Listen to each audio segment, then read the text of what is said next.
Hey there, it's another beautiful day. Let's watch some stuff.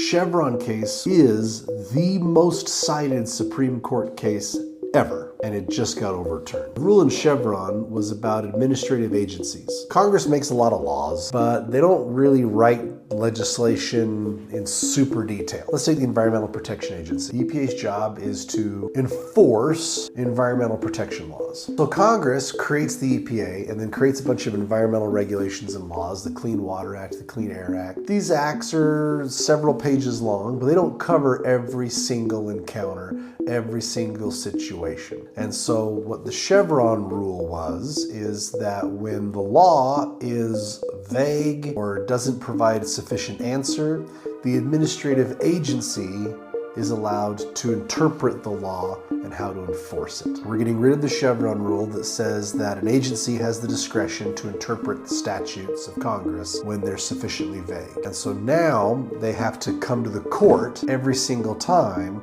and let the court decide whether the administrative agency's interpretation of the statute is reasonable. And in the system of government, it made government a little bit more inefficient. Not that it was like this amazingly efficient machine in the first place. It made it a lot easier for businesses to get injunctions and TROs, temporary restraining orders, against agencies like the EPA so they can keep on polluting, they can keep on doing what they want to do while the agency's action gets reviewed in court for, potentially years. So it's not just the EPA that's affected by this. It'll also be like the FDA, the NRA, and other three-letter acronym agencies. It's also going to affect a lot of employers with the Equal Employment Opportunity Commission, Department of Labor, and even OSHA.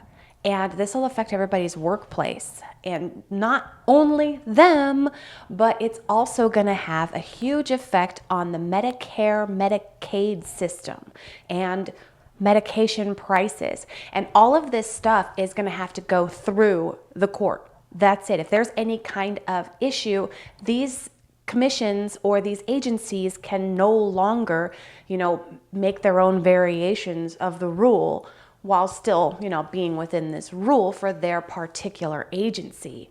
Now everything's got to go through this court, and it may take years to even be heard.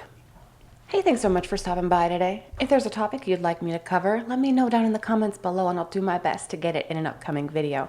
If you're having a good time, won't you hit that like button for me and consider subscribing? And then come back tomorrow, because I'm making a new video every day. Take a look what happened.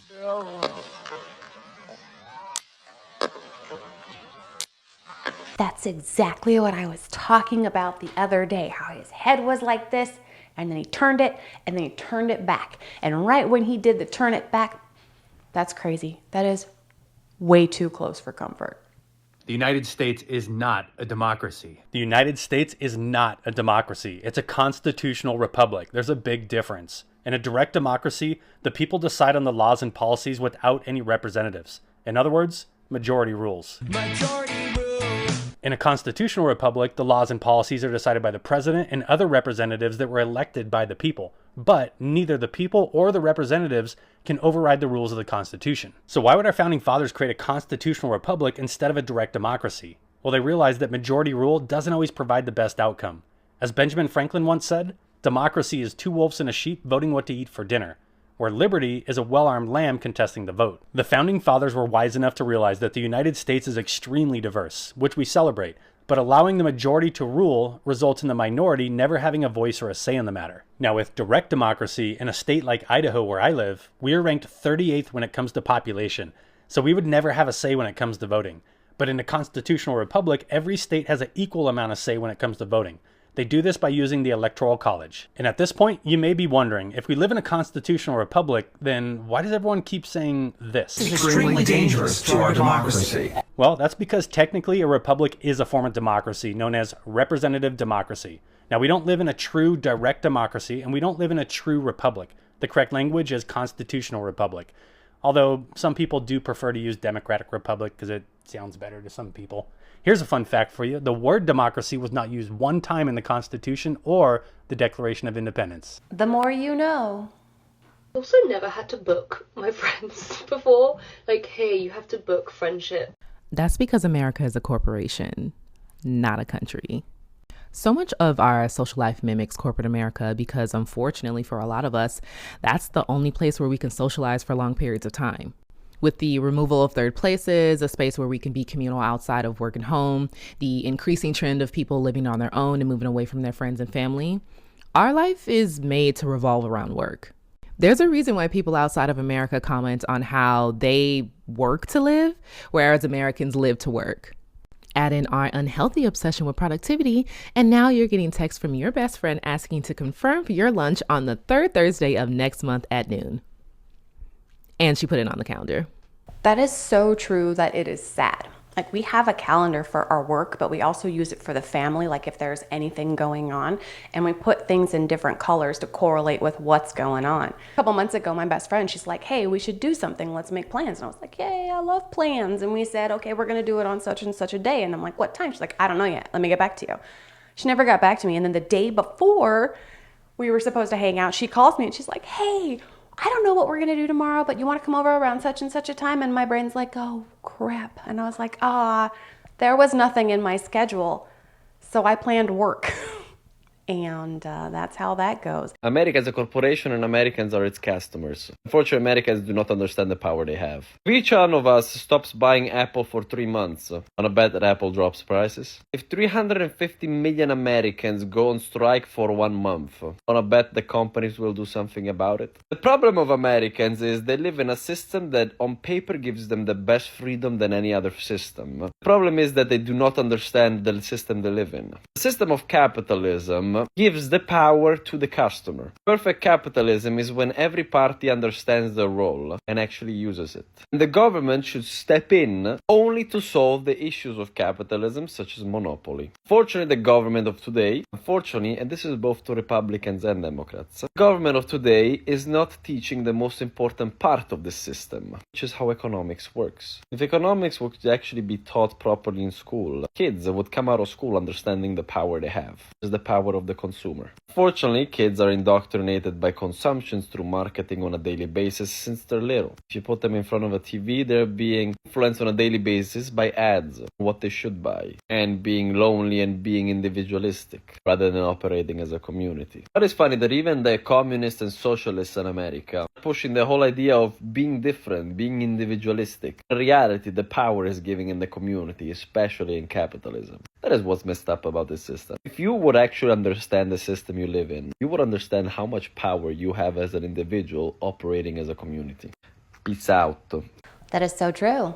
Schools and society and everything that you look at is making sure that we are a country of consumers. And the consumer really does have all of the control if we could just get together. I mean, they think that we're all stupid. They're trying to keep us stupid. And these CEOs and these frickin' penthouse hot shots, whatever, you know, they shouldn't underestimate the power of stupid people in large numbers. We just kind of gotta all get together and do the same thing in order to make change happen. 130 years ago, 90% of Americans were entrepreneurs. What happened to that mindset? You know who helped create the colleges, don't you? The Rockefellers. Great people. You know why they created colleges? They owned massive businesses and they needed employees. They didn't own them to help you out. They did them so that they could get higher educated people to run their business and make them more wealth. And at first it was good because here's what happened in the 60s and the 70s. The guys who ran the line, your dad worked for them. Only way you could get that position was to go to college. So then guess what? You created a whole generation that taught their kids, want you to go to college. You want your kids to go work for 40 years to be broke? Because that's what college does for you most of the time. Your life is so structured, like we're gonna go on one trip a year and we're gonna save this money. There ain't no way to live, man. I think this is mainly because college is no longer an education system. College is now strictly a business.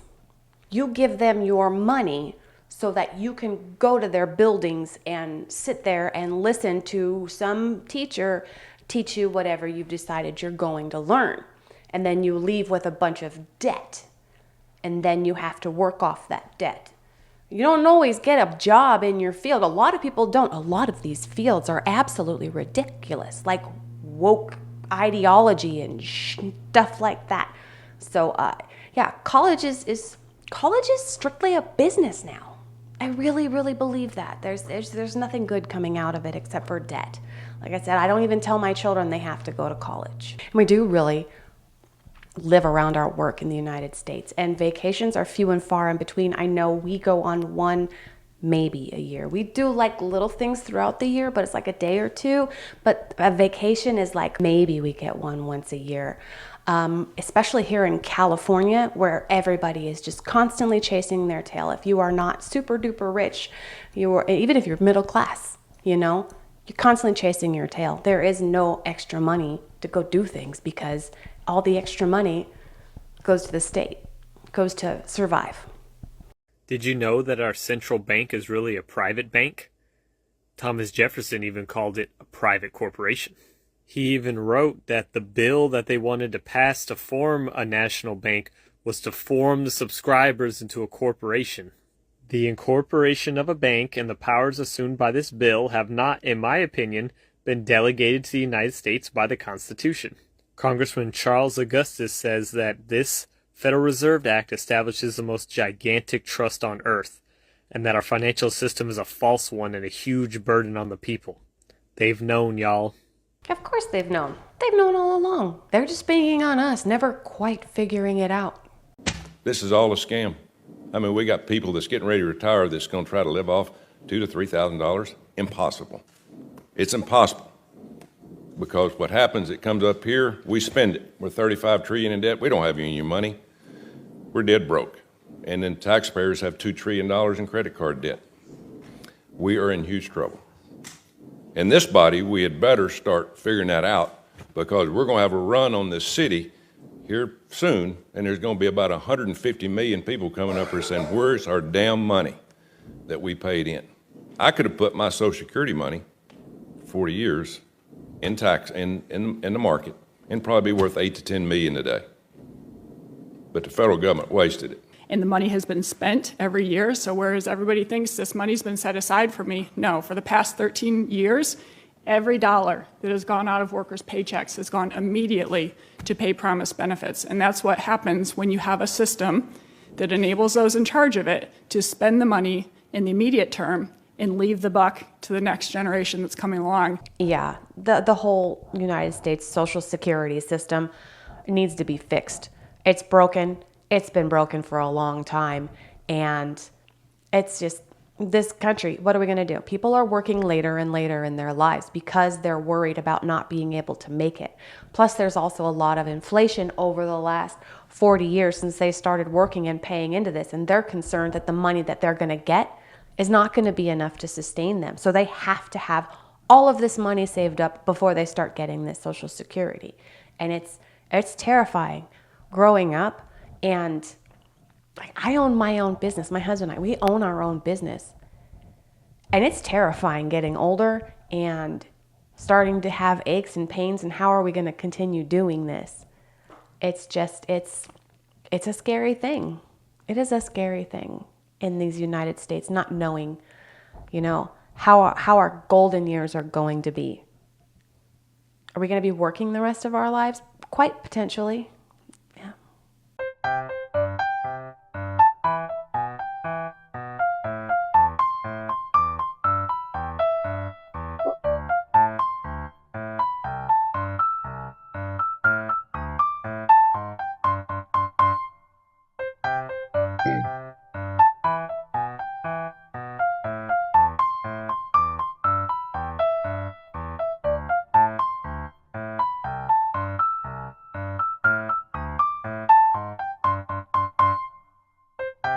Hold the phone. Now, we had talked about like lasers, right? Doing like the laser things. They were doing the fire thing in Hawaii and that other place. I can't remember where it is, but then people are starting to paint their roofs blue, right? Because the lasers. That's what that is. That's just put down in a smaller scale to be used for like cutting trees off of limbs. But if it was bigger and it was doing I just thought that was a story, like a conspiracy theory, like, ooh, lasers, right? Government and their lasers. But that's a thing. That's a thing. That's the thing right there. Holy crap. let's talk about your cable ace award. Let's in talk about buttered 1987. sausage. Talk about buttered sausage, where it comes from, what it does. Why is it doing what it's doing? Get it out of my face. What about buttered sausage? That's not your jam. It's not your thing. You don't like it? It's not my jam. I don't buy jam. I buy honey, and I kiss it on the lips. You can go ahead and say whatever you want to say about anything, but don't you dare say a negative word about my Gary Busey. That man is batshit crazy, and I love him. On that note, I'm calling it for today. Thank you so much for sharing your time with me. Come on back tomorrow. We're going to watch some new stuff. I'll say different things, and it's going to be fantastic. Until then, have a wonderful day.